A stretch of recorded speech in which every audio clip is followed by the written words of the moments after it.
Welcome to Market Proof Marketing, the weekly podcast from the marketing minds at doyouconvert.com, where we talk about the current state of all things digital and how they impact home builders and developers around the globe. I'm Kevin Oakley, and as always, we have with us Andrew Peak. Andrew Peak. And for those of you who are joining us, because this is most likely our first real episode ever, Andrew. Ever. Our first real one. Yeah, that's so exciting. It's our first real one. We've been practicing with this for a while.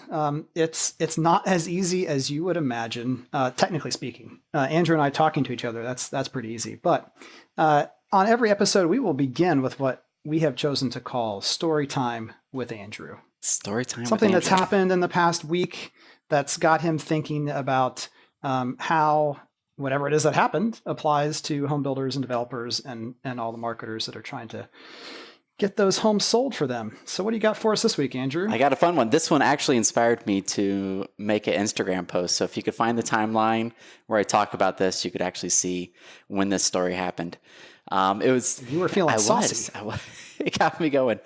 So what happened, someone launched a new website, which is super exciting because they were long overdue needing a new site, but they did not have redirects in place for all of their URLs, which is terrible because then everything has to be double checked, which it needs to be anyways. But so Facebook ads were live, spending money. Google ads were live, spending money.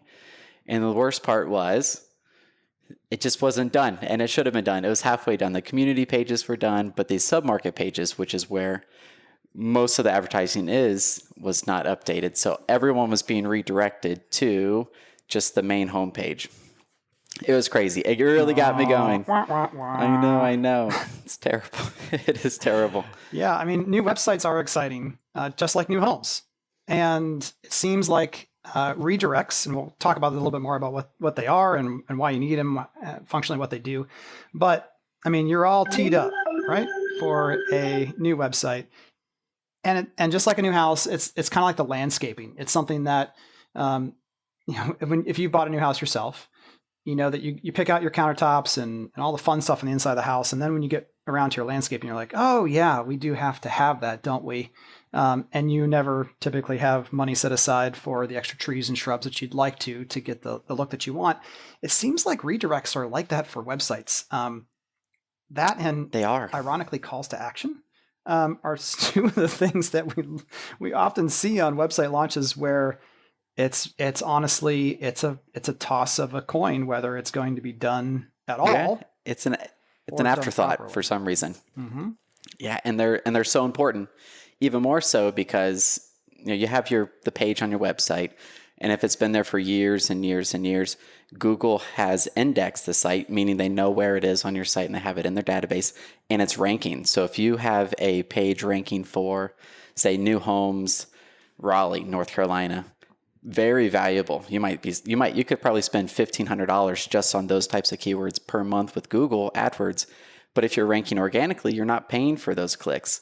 So if you change the way your URLs are with the new site and you do not have a redirection in place, you can potentially lose all of that history of organic rankings with Google, which is terrible. That's so many lost sales and leads that potentially can't happen when it can be fixed very quickly for the web developer to do. So let's bring it down to earth a little bit. So I'm a home builder in Columbus, Ohio, and I have a page that is, homebuilder.com/newhomescolumbus and /Dublin, which is a submarket of Columbus. And it shows the two communities that I have in Dublin on that page. You're saying that if that URL structure is not pointed to whatever the new site has, what do people see if the redirects are not there at all? Yeah. If there's no redirect in place, they will see hopefully a very beautifully designed page not found or a 404 page where it says, oops, this page is missing. Here's what you can do instead. Most of the time, there's not much thought put into those pages, and it just says page not found, and you're sitting there going, oh, okay. Click the back button, and then they'll go on to the next person, and they usually won't even try to find what they should have found. Usually it's just it's not skull and crossbones, but it's the construction barriers. Like, sorry, this doesn't exist. It's not usually very helpful in terms of restarting the user down the path of what they want. And so hopefully they're just clicking your logo and moving on. But It's a terrible from a user experience. It's terrible from if you have ads running, like we do for our clients, and you've got AdWords, Facebook ads, Instagram, even emails that are poised to go out. You've got to hit the pause button, right?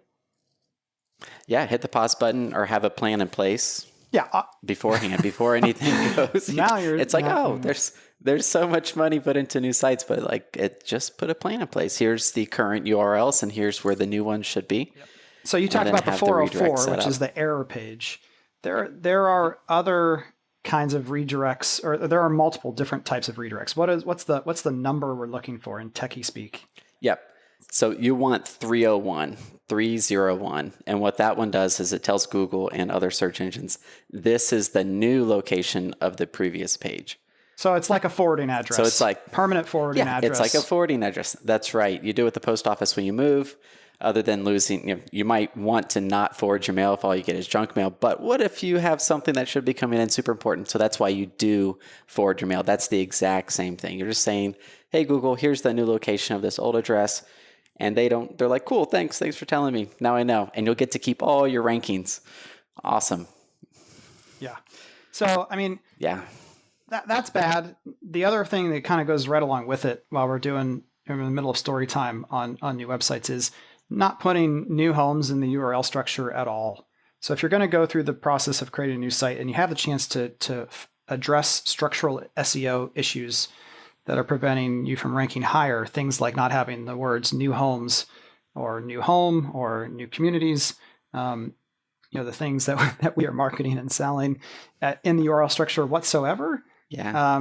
It just makes all the sense in the world to do it at the same time because you're likely going to have to do redirects anyway. Might as well redirect them to an even better SEO friendly structure. I mean, just look at what Zillow is doing. So, That's right. But you're saying that people don't do this simply because they don't think about it? Well, I mean, from a client's perspective, when the website's launching, what would you recommend they do? One, they need to have that plan in place. And I think using Excel is probably the easiest way. They should know off the top of their head the most important pages that they have, the community pages and the submarket pages. And that's really the two categories of page types that they need to have accounted for, which might be, for most builders, that might only be like 30 to 40 pages max. Some, of course, if they're in multi-state divisions, all the stuff, it could be hundreds of pages. But for most, it should be less than 50. So maybe this is like a 2-hour task for someone to accomplish, have the previous page, have the new pages. And then while they're at it, just like you said, Kevin, if they need to have better SEO in their URL structure, have that done at the same time.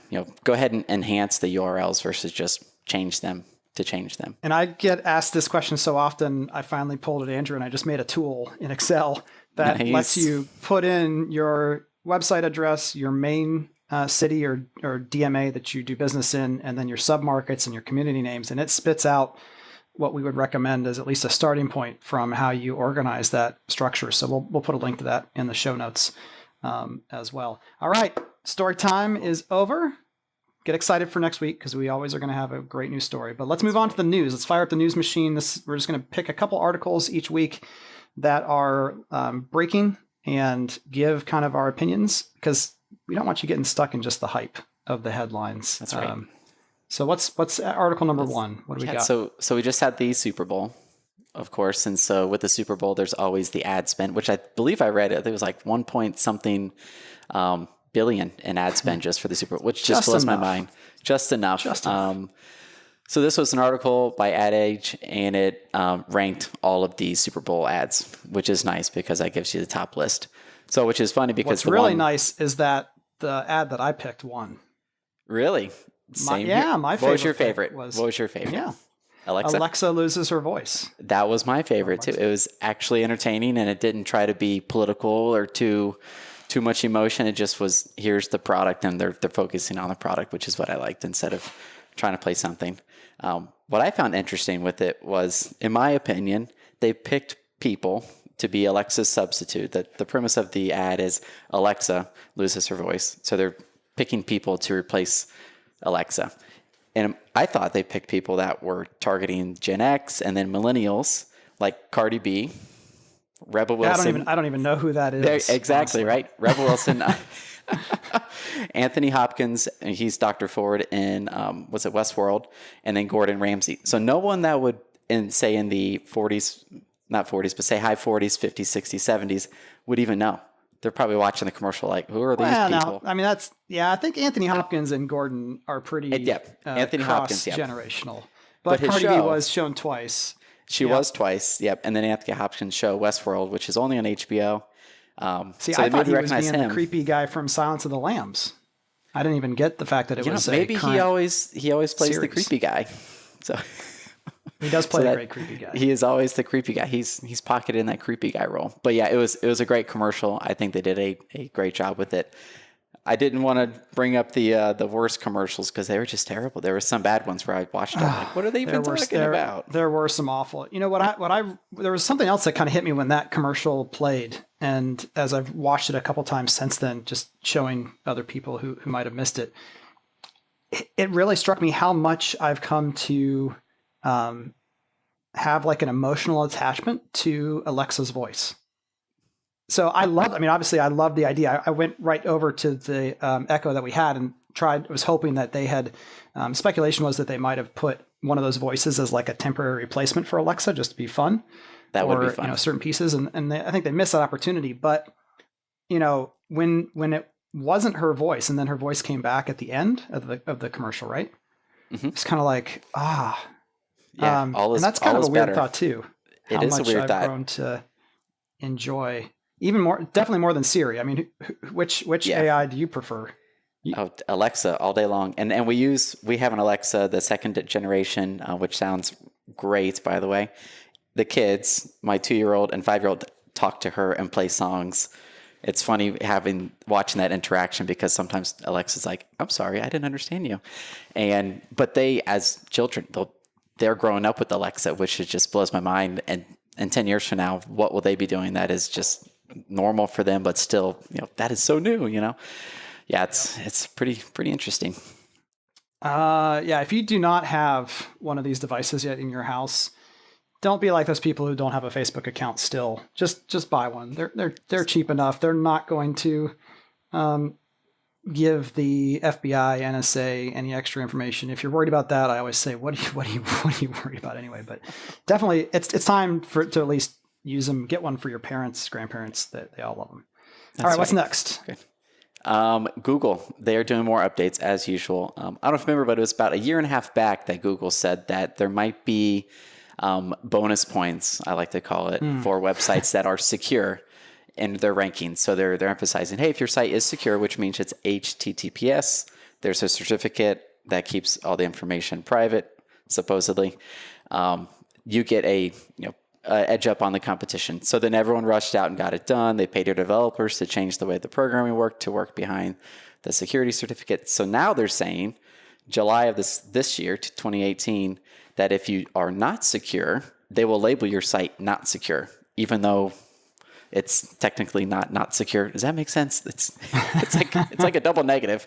There's no private information being passed, so there's no reason for it to be secure. So, but they're still saying it's not secure, right? If you went to check out somewhere and it wasn't a secure connection, everyone's been warning you with flashing lights for a long time. Like, hey, you're on a place that's asking for credit card information that might not be secure. What you're saying now is, which is where most home builders are. They don't have a e-commerce platform where you're checking out and paying for options with a credit card in advance. Check out at the home. But yeah, it is pretty interesting for sure. Those who are less technical, you get that little pop-up in Chrome that says, hey, just so you know, this thing is not secure. And sometimes it's not even little. And you have to hunt for the okay, let me pass icon. That's a big deal for the consumer. And then you have to pay for it. So you pay for the certificate, and more than likely you'll need work done on your site, because let's say you have an image hosted somewhere that is HTTP, so it's, according to Google, not secure. And if that's on a secure page, the page is then, quote, not secure. So now you have to double check everything that is linked and as a resource on your website to make sure it's secure. And then there might be programming that need to be modified to make the filters work, where it searches the database to bring up a home. Yeah, this could be a lot of work. You caught a good one a couple weeks ago where it was the Google Map API that was being used that was not coming from a secure. So the rest of the page was secure, but it was still showing that overall the site was not fully secure because it was pulling in Google information that was not coming from HTTPS. It was a sneaky one because you would assume that everything would just by default with Google making changes like this, that everything would just be secure that they have. But yeah, the Map API was not. It was strange. So people have some time. When did you say this goes into effect? 2018 of this year. That is this year, obviously, July of 2018. 2018. I'm still getting used to that. I'm still thinking it's 2017. Oh gosh, July 2018. So get it done. And despite what you think, I'm not fluent in any programming language. I barely got a C in C++ when I was in college. So, we use WordPress to host our site, and it's not the best thing. Most home builders hopefully don't have WordPress. But, in about 30 minutes, I was able to make our site 98% secure because it really is, at the end of the day, kind of a find and replace, like a Word document. Find HTTP, replace it with HTTPS. Now, that's assuming that where you're pulling from does have the ability to send it to you in HTTPS. So like you said, there's more to it. But you have to get it done. Just don't let people take advantage of you. Again, we always say this, just do a Google search, watch some YouTube videos, get a little bit educated because, I've heard pricing like $5,000-$6,000 to make a site secure. That's crazy. Which seems a bit excessive. That seems excessive. Now, of course, if you're NVR Pulte, yeah, it's probably a steal. But if you're doing 100, 200 homes a year, that seems like it's a little bit high. So just do your homework and be an informed consumer. All right, article number 3. Facebook is testing downvote comments, a downvote button on comments, which we always want because you could only like, but now this will be on a comment. You could actually downvote a comment, and then they give you a pop-up of why you downvoted that. So you can't just be this grumpy cat all day long and downvote everything that you see on Facebook. So you have to actually give a reason. So with that, I do like it. Are they predetermined reasons? Correct. Or you just type in whatever you think? Yep, they're predetermined reasons. So you click downvote, and then another pop-up happens right there on the comment, and it will say this comment was offensive, this was misleading, or it was off topic. Which is interesting. Well, that is super interesting. I these guys obviously are smarter. They probably all went to Ivy League schools than me, but it seems like they're bringing back the concept of like a schoolyard fight. Like I just think people already, kind of downvote with their attention. They go somewhere else. They start ignoring someone. They unfollow them. They have all these other options to do, or worse yet, they just go off and let it all fly out in public. Maybe this gives people the chance to kind of get that out of their system without using F-bombs and crude language by just saying, I don't like this. But I hope it's going to show to everyone else who is doing the downvoting. So it's not like an anonymous thing. That's a good idea. Yep. Because that would be terrible if you could anonymously, because that's a problem that Facebook has in general. I wish they would just require you to somehow prove you are who you are.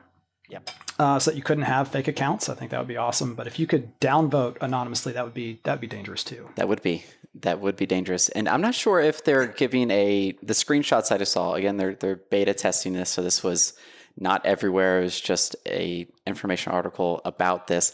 I don't know if they're actually giving a total count or even showing that comment was downvoted, which would be, I think that I kind of read it more that way, which I took it as kind of, is this a machine learning or AI thing that Facebook is setting up to learn what is negative and what type of comments to help their algorithm and their fair comments, warning, right? If it goes down that route, if it does go down that route, you better not be too negative, because if Facebook says this guy's a negative person, just don't let his stuff escape. Yeah. He could hang out by himself and post stuff, and no one ever comments on my stuff. Well, it's always negative. Well, sorry. Ultimately, we'll just, we'll watch and see if downvoting comments on ads becomes a thing, and brands do or do not have ability to moderate that kind of stuff. That'll obviously be huge. So we'll keep an eye on that. All right, this next one is my favorite. I'm so glad you picked this one, Andrew. Good. You take the lead on it because it's your favorite. And you actually Well, inspired me. Seth Godin. Yeah, he's great. Yeah, we pulled it from Seth Godin's blog, which he does the daily blog on different topics. And there's another gentleman that I follow on Twitter and read blogs every once in a while named John Acuff, who started as a comedian. Now he's kind of transitioned into how to write, get content out there. And he kind of had a similar blog post to this, but essentially the title of the post is Working with a Designer, 4 Paths. And what he lays out is, hey, when you're going to go work with a creative individual, like a designer, there's 4 potential outcomes for how that interaction is going to go. You know exactly what you want. I call this the Chihuly method, Andrew. Chihuly. You know exactly what you want. And you just want someone to create, and you can give them enough specific direction that they can you're literally saying, I could make this if I knew how, but I can't. I can describe it to you. And they're just going to make it happen. I call it the Chihuly method because that's how the Chihuly curved spirally glass sculptures that you see, he doesn't actually make any of that glass. He sketches it out on a piece of paper with colored crayon or pencil, gives it to the glass artisans who actually blow it, and then he approves it and tells them how to put it together. So that's an ideal scenario, but most people are in what he calls category number 2. I'm not sure exactly what I want, but I know what it rhymes with. So they can give you kind of cut out stuff from a magazine, the whole idea of like an idea board, and it gives the designer enough of a context to at least know where to start and what to pull from. The next one, I'm not a designer, but I understand state change. You know what you want the art or design to accomplish, but you have no idea contextually how to give any advice at all to the designer of how that should be done. You want to build urgency, you want to inspire confidence, but then you're just kind of letting the designer go and do what they do best and take that direction and kind of surprise and delight you. And then number 4 is just awesome. I'll know it when I see it. And I'm just going to read his comment verbatim. Please don't do this unless you have a lot of money and a lot of time and a very patient designer. This demand for telepathy is for amateurs. And I don't know what it is, but John Acuff's post about the same topic was basically like, why does everyone want designers, writers, musicians to do work for free? There is no other, if you're trying to work with an attorney, you can't say, you know what, draft up one version of the will for me for free and send it over to me. And if I like it, I'll pay for, the one for my wife. They would laugh at That would you. not happen, no. But this whole concept of, just sketch a couple logo designs. And if one of them is really good, then, maybe I'll pay you to do a final version. It's not fair. Last thing, and I'll let you give your opinion on this, is when I used to do freelance design work out of school, I used to give clients that I would work with a copy of a book called the Non-Designer's Design Book. It's on Amazon. You can still buy it. It's inexpensive.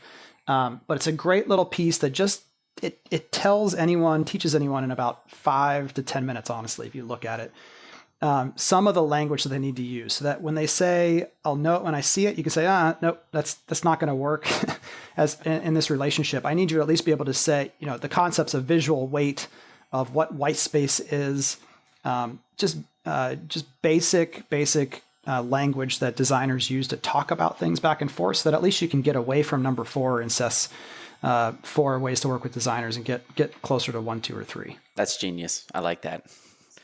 That is a great idea. Yeah, you got to educate them sometimes. So what do you think? What was your thoughts about this? So I took it, and it was really this week. So I read this blog post. I think it came out like 2 or 3 weeks ago, but this week has just been a weird week. And so I've had some tasks and projects come my way, which category were they in? Almost like number 4, I'll know it when I see it. Hey, we want to do this. Great. When will that happen? What homes are for sale?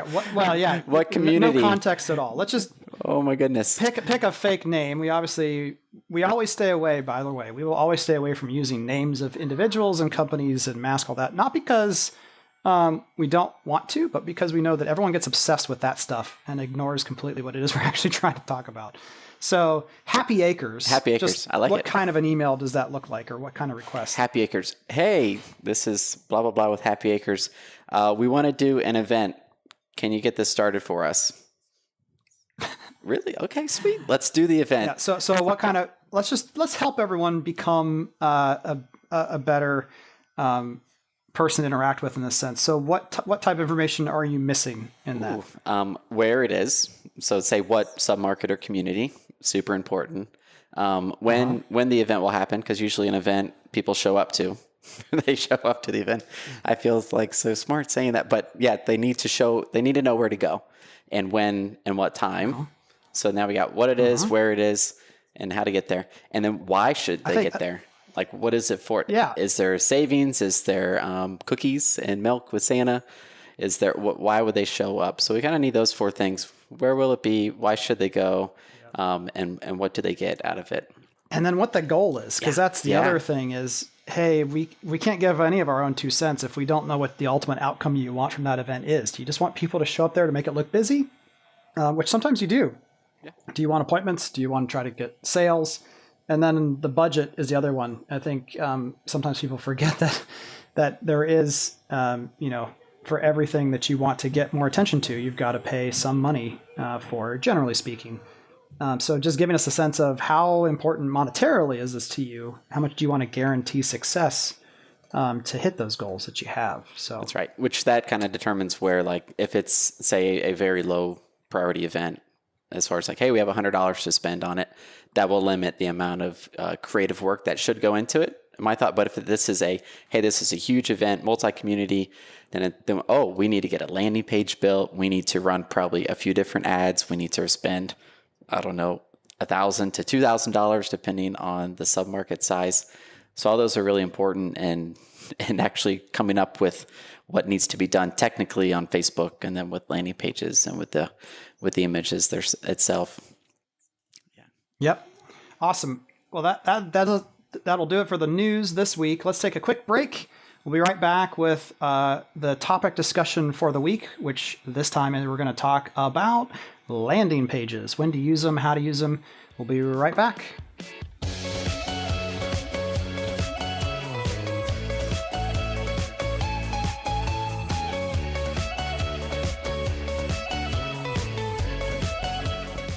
All right, we're back for this week's topical discussion where we'll pick a single subject, riff on it back and forth, talk up, down, side to side, all around it, 360 degrees on the topic. And this week we've got up landing pages, something near and dear to our heart. We like them, right, Andrew? We love them. I don't know how many I built last year in 2017, but it was quite a few. Gosh. It was a lot. You built a few too.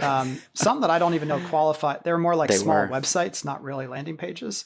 That's right. You took one over for me during Hurricane Irma, and I came back. I got my power on. That's right. And I looked at this landing page that Kevin built, and I was I'm pretty sure you have a weather machine somewhere in your attic, and he said, I don't want to build this landing page for 200 homes. And so he caused a hurricane. It was insane. Just so that I could do that one. It was beautiful. That's all right. That's right. We tag team. That's right. We tag team. So let's just what first, Andrew? What is a landing page? A landing page is the very first page that someone sees after they click a Facebook ad, a Google ad, a link from an email. It's that very first page. So the page they land on, not always your homepage. Usually not your homepage nowadays, that's right, actually. But just the first page. But when we talk about going forward here, that's from an analytics, Google Analytics standpoint. If you see the word landing pages in analytics, that's the page they landed on.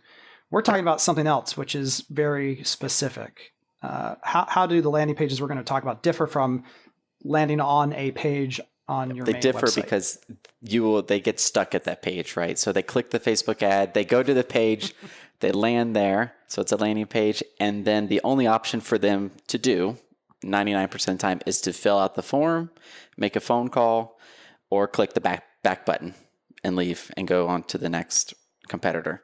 So they really have to make that decision. Do I want to do this? Knowing that that information that they want, it could be behind the form, could be a phone call away, such as joining a list or seeing a list of homes.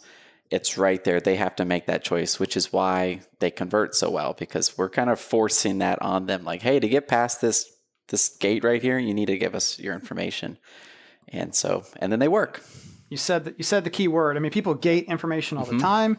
Mike and I have shared our thoughts on that in the past. That generally speaking, when times are good, you might need, you don't want to gate because it's going to get you more people to talk to. So a silly example is you don't show any pricing at all on your website. And someone wants to know what your pricing starts from. So they fill out the form. They become a lead. Someone reaches out to them and they say, how much are your homes? And you say, they start in the 300s. And you say, great, I only can spend 200. I'm gone. So Yeah, not a that fan. times an extra 1,000 people in a couple months, that's a lot of extra noise in the system that, generally speaking, you don't want or need. However, there are times where this landing page is stripped down visually. It's simplified because you don't have the whole huge menu. You probably have a logo that might click back to your website, but generally speaking, you just have that gated contact form with the promise of something on the other side, like you said, join a list, etc.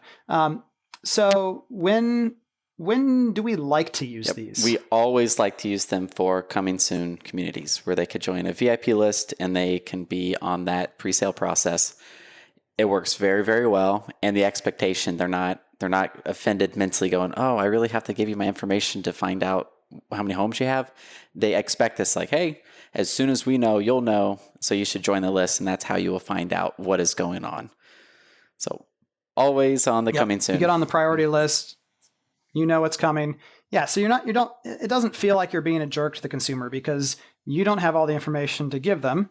They are like you said, they understand, okay, they can't give me this like all their other neighborhoods. So of course I need to fill this out so that they can proactively tell me when they do. Right. When else do we want to use them? If you have an event, it almost always looks better. Unless you could also do this on a blog page on your website if it is set up to really showcase that event. But if you're spending some big money for that event, and that could be depending on your budget, what big money actually means. But it is probably going to work better if you have that page for the event, landing page setup. And you might not even need to have a lead generating component on it. Like there might not be a form to fill out. That could be optional, but it could be just a really good way for them to digest what is going to happen at the event, where it is, how many homes are available, all that. We had a client in Albuquerque, New Mexico, who was giving away a home, and which is a big promotion event, and they had to sell tickets through a third party site, and so we didn't have a contact form. We weren't trying to get information. We were trying to sell tickets, and so by sending them to a really pretty simple direct landing page that the builder could control prior to getting to the checkout of the tickets, I mean, we sold the last 30% in 2.5 weeks using that landing page of the tickets that were available. First time they'd ever sold out entirely on those tickets. That's awesome. But there was no form. It was just linking back somewhere else, or for directions if you've got an event. When else do we want to use them? Promos, if you are running, let's say you're going with a free outdoor kitchen or free upgrade, that's a very good incentive for them to register. That works really good remarketing. So if you have say 2,000 people seeing that community per month, and you go over the last 3 months, you have 6,000 people that could potentially see that page, and showing that to them is a very good incentive to get those people that were previously interested in that community. And what's awesome is we're going to talk about tools about how to create these yourself as well here in a minute. But what's really awesome as well is you don't have to put that promotion on your main site where anyone can browse to it. Right. So again, usually these landing pages, you can't navigate to them. And so you're only going to be coming from an email campaign, from remarketing, from an ad, from PPC, from somewhere else. So you may not want to let everyone and their brother know that you're discounting homes by $20,000 unless they already know who you are and you're trying to convert them by the end of the month or quarter. Yep. Kind of the same concept with the coming soon neighborhoods is a lot of websites just they don't have an easy way to make a community look good on the site. Like if you imagine, a normal fully active neighborhood where you've got a model and you've got pictures and you've got streetscape and you've got here's what we're building and the price, all that stuff that makes the page look full. On a lot of sites, the way they're designed, the default page is you just say, well, this is coming soon, and it just looks sad and pathetic in comparison to all the other neighborhoods. This lets you have a separate layout and design just for those coming soon communities. And then let's talk about one more, and then let's talk about the tools that we use. Right. What's your favorite of the other ones we got listed? My favorite one, if you are really struggling in a community or a submarket, and with the caveat that your OSC is prospecting and following up properly. So they're doing their full day's work, right? Then having a landing page for that submarket or community does work really well.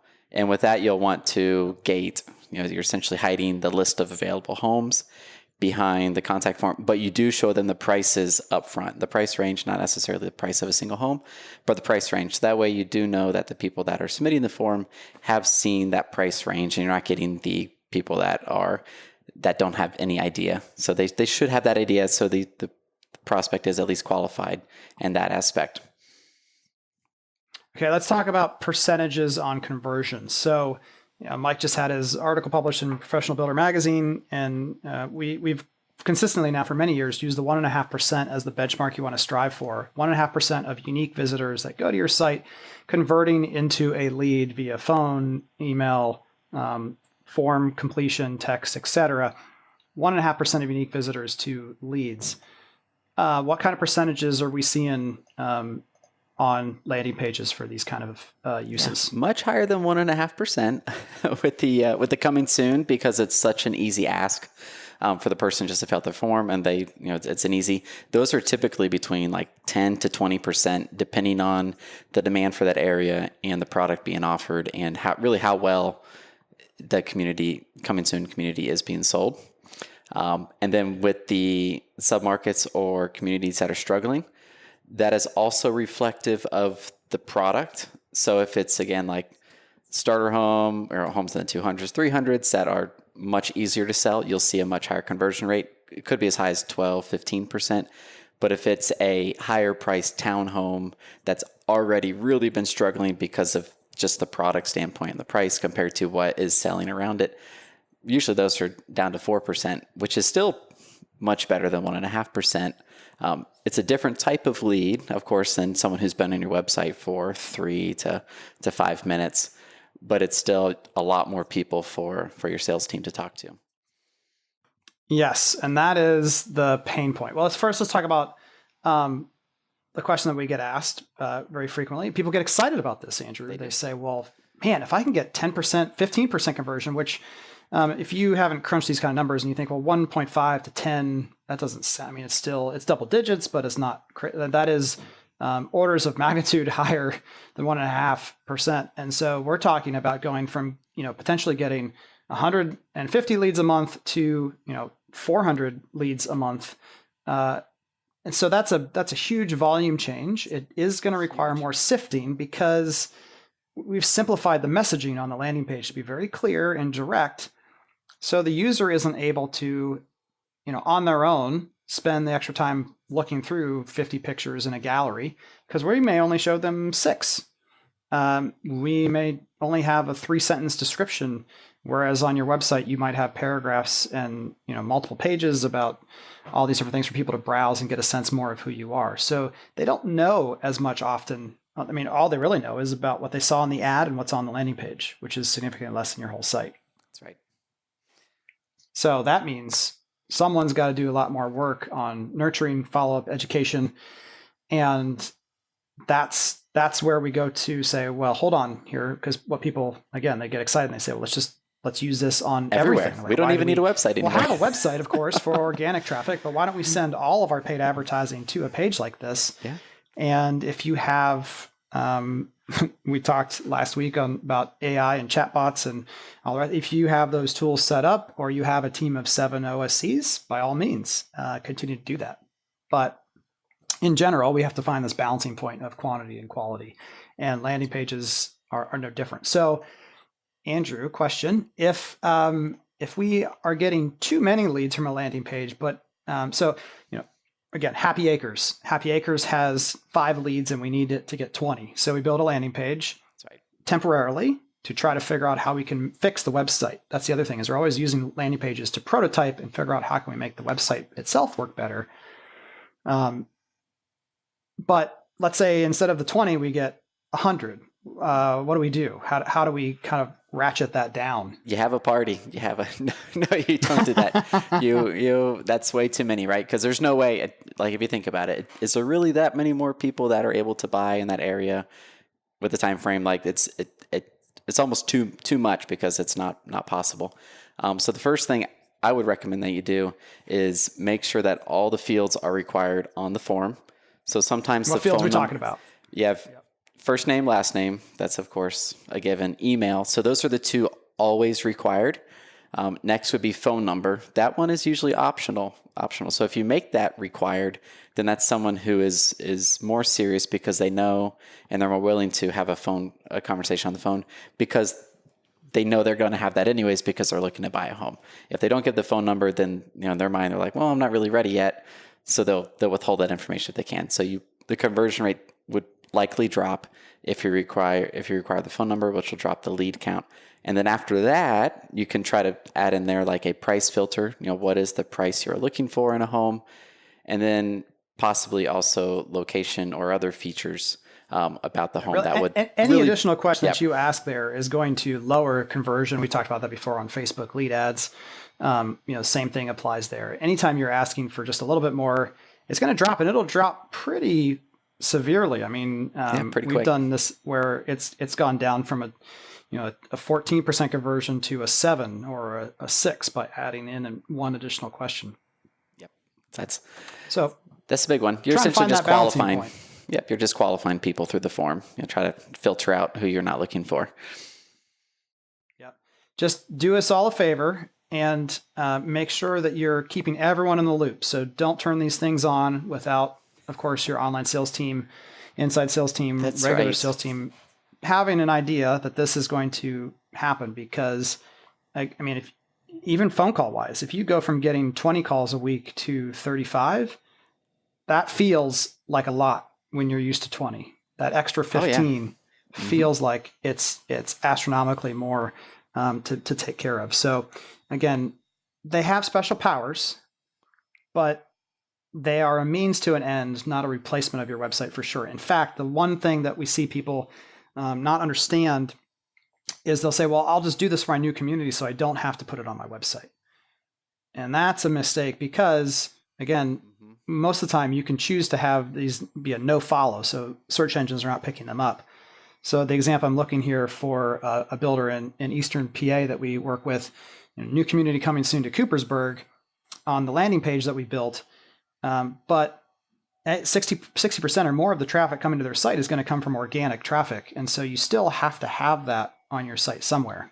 Still going to the VIP list, same ending place for the lead, right? But just you still need to have it there for the organic results as well. Yep, definitely. Yep. Anything else about landing pages that you get asked about, Andrew, that we didn't cover?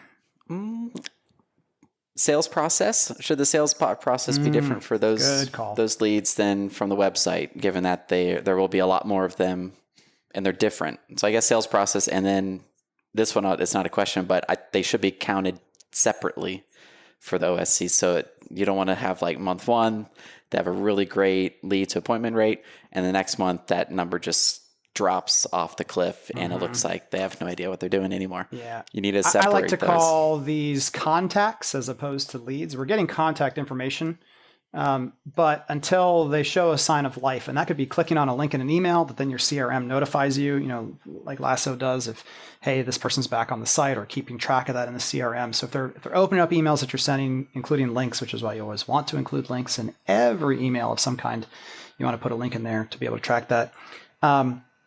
Until they show some time of sign of life, or the community is close to launching in that 45 to 60 day window of launching. Probably no personal bomb video emails, probably no personal phone calls going in. I mean, we have a master plan project on the East Coast that we're working on, Andrew, for the last almost 6 months now. Yeah. And there's almost 4,000 people on that list. That's a lot of people. There's no way we would expect an online salesperson, new home specialist, to be doing personal follow-up or even personalized follow-up with that many people that far out. Superhero would have to do that. That would be crazy. Yep.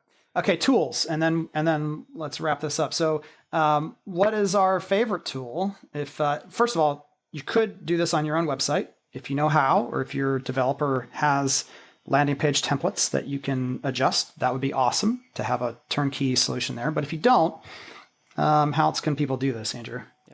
So our favorite is Unbounce, unbounce.com. They're based out of Vancouver, Canada. And they have a really nice tool, super, super, super, super, super easy to use. Drag and drop for the people that like to drag and drop. They could also specify dimensions if you want. It's really nice. And there's pre-built templates.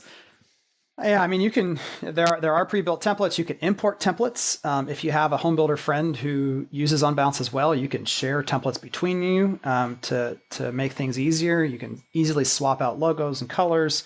I mean, it can be as powerful as anything in Adobe, or as simple as Canva. It really can be. Now, there is a little bit of technical, let's just be real, right? There is some technical know-how that's required to hook it up to your CRM, but it plays friendly with, gosh, I would have to, I mean, pretty much every CRM out there, so that the leads can be dropped in where they need to go. And if it doesn't connect with your CRM, then you might want to look at a new CRM. because it really connects with all of them in some way or another. That might be something to do. New project for you. Yep. So we'll put a link to Unbounce in the show notes as well. Any other alternatives out there? I know, there's the, Lead Pages is one out there as well. Yeah, so Unbounce is definitely my favorite, and I've used quite a few of the other ones. Lead Pages is also easier to use, but it's more restrictive. On the templates. Like Unbounce, you could really make it mimic, say, like the footer and header of your website exactly, which would be like where your logo is, and then all the contact information would be like in the footer. You could have it mimic that for branding purposes. ClickFunnels is also just as flexible, but that is geared towards maybe single product sales if you're running e-commerce or something, and it's a lot more robust. So you might get distracted while you're in there. But they're all about $100 a month, so it's very, very affordable. Yeah, and Unbounce will also let you do takeovers and sticky things, and they're kind of expanding out as well. Yeah, not just a landing page tool. That's right. Yep. What does the URL structure look like on landing pages? Yep. Where do they go? Like, where do they live? For most people, they'll want to set up a subdomain. It could be info.happyacres, or it could be welcome.happyacres. It could be any subdomain that you want it to be. That's for most people. If you're on WordPress, which I think some people are, there is an integration with WordPress, so then it could be synced up with your WordPress site and database. Yep. But I think the subdomain is the easiest route to go to use. If you're familiar with your domain registrar, there's really nice instructions that Unbounce has for literally all of them. And it should take just a few minutes to do. And that's a good one. If you're paying someone to do it, it's really like a 2 or 3 minute task for them to do if they are capable, which a web developer should be capable. So it should not be hey, this cost $500 and it took us 4 hours. But if you do have your GoDaddy or Network Solutions login, you can easily add the alias that's required in there, and there are step-by-step instructions. Okay, a couple more key points. I keep coming up with new ones. Analytics and conversion reporting. Talk to if I'm sending now 20% of my AdWords and Facebook ad traffic to a landing page, my analytics are going to get all messed up. I mean, it's going to look like I'm dropping results in terms of unique visitors to my site, right? How do I tackle that? Yeah, so you'll want to, you could do it 2 ways. I think the easiest way is just to use the same tracking tag that's on your website and put it on the landing page. And that way it stays within the same view. So that way you won't have, like, say you started them March 1st and you compare March 1st this year to last year. If you do not have that same tracking tag on the landing page, you might see like, oh, we lost 30% of our traffic, and you'll have a bunch of heart attacks happening and phone calls and emails to you probably on a Friday afternoon. What happened to our traffic? What's going on? And people are getting stressed. But if you include it on there, then that will not happen. Yeah. You could also then track the conversions right within the same dashboard that you're looking at. And definitely add the Facebook pixel as well onto the landing page. So you can remarket to all those people as well on Facebook and Instagram. Yeah, it's not, there are probably some inbound marketing specialists who are screaming at their device right now saying that's not the best way. And technically speaking, they're probably right. It's, you will notice when you look at the landing page data and analytics that it's going to be messed up. Like you will not be able to click that little arrow next to it and open up the page because it will go to your main domain, not the Go to the subdomain. homepage. So that, but if you know to look for that, it's not a big deal. I mean, the other alternative is to make a new property in Google Analytics. But then now, in terms of reporting, it just becomes, you got multiple places to look and it just gets a little bit cluttered. So for most people, that's definitely, we just say use that same analytic tag, set up conversions for that. Yeah, it's the best way to keep it simple. Even though, yeah, Kevin, you're right. It's technically not the right way. You're supposed to have a different property who are these per elitist people subdomain. anyway? That's what I want to know. I know. It's like let's make it usable. That's the point. Make it usable. Engineers decide those things. Like, hey, this is the way it should be done, not what's actually used. If you could combine reporting easily, then that would be a different story. But reports usually are at the property level in analytics, and merging those two together is just not possible that I've seen. And for the sake of Mike and Jen, we'll loop back on this final topic again. You mentioned it briefly, but sales process, just simplify it. 1, 2, 3, mostly or fully automated follow-ups first before any personalization, even on a community that needs help, may be the right way to go. Just watch the balance of that. But similar to Facebook leads, we will notice that these people just take a little bit more time to nurture. In fact, some of the online salespeople who asked us to stop doing landing pages altogether because they had too many leads coming directly from their website to be able to handle well, have now started to come back around and say, you know what, I could take a little bit more. Can you turn that back on and maybe just add another filter to try to get the quality up a little bit? But I like those landing pages, even as opposed to some third-party syndication, which we're a fan of. We want you to do that, but sometimes those leads, they just take a little bit of extra time to nurture through a few more steps, but they can be great. I think we've cornered the market on all the landing page topics that. I think we got it. If there is anything that we've missed, you can send us any question that you might have about landing pages still to show@doyouconvert.com. Show@doyouconvert.com. I'm also, Andrew, going to look for ways that people can send us a voicemail. We can play your voicemail live on the show. Ooh, that's a great idea. But for this week, I think that'll do it. Andrew, where can people find you? You write blogs. You do stuff online. Where do people find you? Yeah, so blogs are on the Do You Convert website, doyouconvert.com.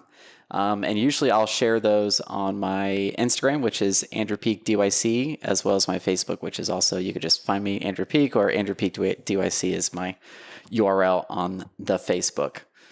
And you can just Google Kevin Oakley. Again, I don't do SEO. Jealous. I've worked long and hard.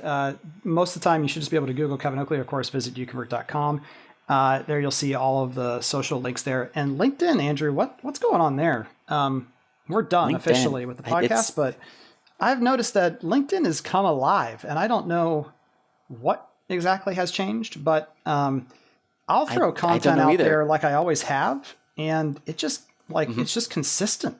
My little new home selling season has started. It's just every day it gets a new like, and I'm like, that's now been almost a full week since I posted that. It's just surprising. I feel like usually the content was dying much faster. Something's going on there for sure. Yeah, they're doing something with their algorithm. I still don't really like the platform, and I don't know. I feel like there's a lot of fake LinkedIn accounts more so than if Facebook. I see one more you post see some post. No one would give me a job until and then, there's like 4 million people who have liked it and shared it. Just started my new job, and they have like all the swag on their desk, and it's like, okay, neat. That's cool. And there's like 500,000 likes on it. Yep. It's like, I don't think that many people care. That's the only thing that I don't like. It feels like it's spammy, which is Instagram kind of has that too. You have like 2 different strategies of people getting followers. They follow and unfollow, or they just go on and they could see who you follow, and then they find a influencer and then go and follow every single one of the people that follow that page.